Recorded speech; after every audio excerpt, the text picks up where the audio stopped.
Bed पे देखती है तो एक औरत बैठी थी जो पायल को बहुत अजीब तरीके से घूर रही थी, बिल्कुल जैसे उसको तो दोस्तों आज का एक खौफनाक और हैरान कर देने वाला किस्सा नागपुर की रहने वाली पायल का है। पायल बताती कि आज से करीब बहुत साल पहले जब वो 6-7 साल की रही होंगी तो उनके साथ एक ऐसा खौफनाक किस्सा घटा था जो सुनकर आपके भी रोंगटे खड़े हो सकते हैं। तो इस कहानी की स्टार्टिंग होती जब पायल करीब 6-7 साल की थी। पायल अपने मामा के यहाँ हर साल जाया करती थी मम्मी के साथ।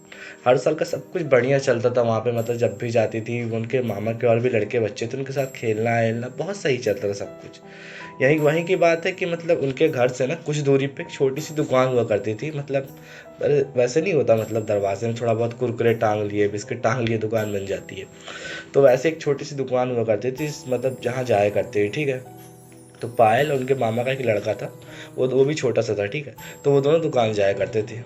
रास्ते में एक रास्ता पड़ती थी जहाँ बहुत बड़ा एक आम का पेड़ लगा होता है, ठीक है। लोग ऐसा मानते थे कि वो आम का पेड़ बहुत भूतिया टाइप का है, शाम को उसके वहाँ पास से नहीं गुजरना चाहिए, ये वो फलाना ढिमका की बातें। पर उन लोग छोटे बच्चे थे और उन लोग को दिमाग नहीं था। वो अपना दुकान जाते थे, बिस्किट विस्किट जो भी लेना होता था, कुरकुरे वगैरह लेके चले आते थे।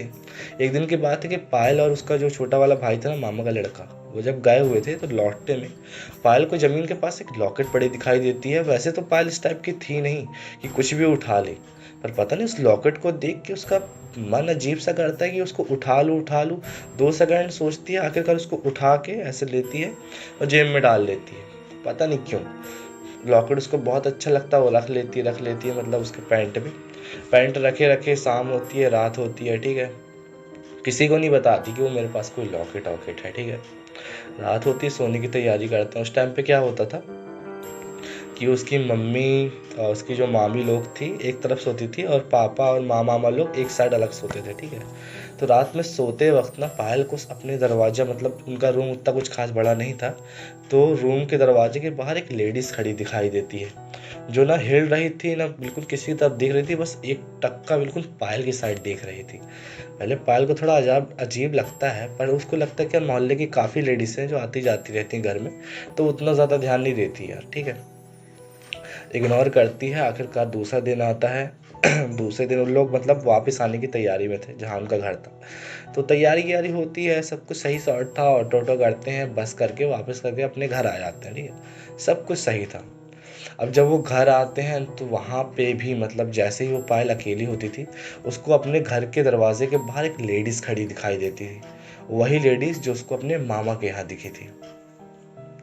अब उसको कुछ समझ में नहीं आ रहा था यार कि ये क्या हो रहा है। तो अपनी मम्मी को क्या बोलती है, मम्मी मम्मी अपने मामा के यहाँ से कोई लेडीज़ आई है क्या, कोई आंटी वगैरह आई है क्या यहाँ पे अपने घर पे। तो उसकी मम्मी बोलती है, नहीं क्यों, कौन दिखाई दिया तुमको। बोलती है, एक आंटी दिखी है मेरे को दरवाजे के बाहर, जो मामा के घर के बाहर खड़ी थी ना, वही मेरे को यहाँ भी दिखाई दी है। तो उनकी मम्मी को अजीब लगता है यार कि कैसी बातें कर रही है। उसकी मम्मी को भी कुछ समझ में नहीं आता कौन सी आंटी की बात कर रही है, कोई दिखा भी नहीं मेरे को। तो उसकी मम्मी आखिरकार उसको इग्नोर कर देती है। उसकी मम्मी को समझ में ही नहीं आता कि क्या कहना चाह रही है, ठीक है। 1-2 दिन की बात होती थी, ठीक है। धीरे धीरे करके ना उसके बाद से वो औरत पायल को बहुत ज़्यादा दिखाई देना स्टार्ट हो जाती है, पता है। 2-3 दिन तो ठीक था। उसके बाद एक रात क्या होता है कि पायल को खाना खाने के लिए उठाने, पायल जो थी टीवी देखते देखते कमरे में से सो जाती है, ठीक है, शाम के 7:30 के टाइम पे। तो उसकी मम्मी उसको खाना खाने के लिए उठाने जाया करती थी पहले, ठीक है। तो फिर मम्मी उसकी खाना ना बनाती, उसको उठाने के लिए जा ही रही थी।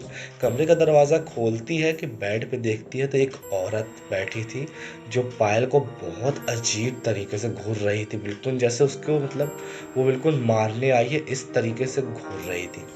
इसको देख के इतना ज़्यादा दहशत में आ जाती है ना पायल की मम्मी, बहुत तेज चिल्लाती है। पायल के पापा लोग, जितने भी घर वाले थे, सारे दौड़ते उस रूम में आते हैं। जैसे सब लोग अंदर घुसते हैं, वहाँ पे कोई भी लेडीज़ नहीं थी। उसके बाद से पायल की तबीयत बहुत ज़्यादा ख़राब हो जाती है। वो एक टक्का बैठी रहती है, आँखें खोले, उसकी पलक तक नहीं झपक रही थी। और सामने उसको एक ही औरत दिखाई देती थी, और घर वाले भी हैं, पर घर वालों की तरफ उसका ध्यान नहीं जाता था। वही औरत खड़ी दिखाई देती, और अब वो उसको बहुत भयानक सी दिखने लगती है। पहले तो 2-3 बार 4 बार उसको दिखी तो उसको इतना डर नहीं लगा था, पर अब पता नहीं वो उसको कितनी भयानक से दिखने लगती है कि उसको देख देख के इतनी दहशत उसके अंदर बढ़ती है ना कि उसकी हिलने की हिम्मत नहीं थी, खाना पीना वो सब छोड़ देती है। जैसे तैसे करके फिर झाड़ फूँक करने वालों को बुलवाया जाता है, लेकिन कुछ भी आराम नहीं लग रहा था। फिर आखिरकार उनके जो मतलब वो थे ना, मतलब गांव साइड के पंडित वगैरह जो भी थे, उनको बुलाया जाता है। तो वो पूछते हैं कि तुम्हारे पास मतलब कुछ रखा है, कुछ सामान वामान है, जो आत्मा जो शापित मतलब चीज़ है ना, कुछ तुम्हारे पास है पक्का। तो वो पूछते हैं कि कुछ है उससे, मतलब उस लड़की से पूछते हैं कि कुछ है क्या तुम्हारे पास, लेकिन अब वो इतने सदमे में थी पायल कि कुछ भी नहीं बता पाती।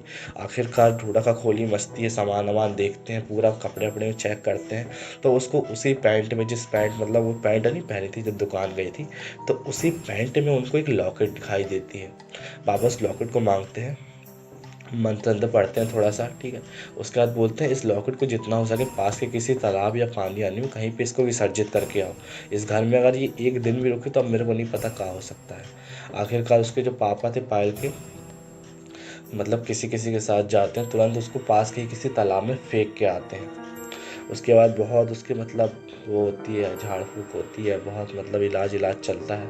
तब जाके उसको कहीं महीने 1.5 महीने में वो रिकवर हो पाती है पायल।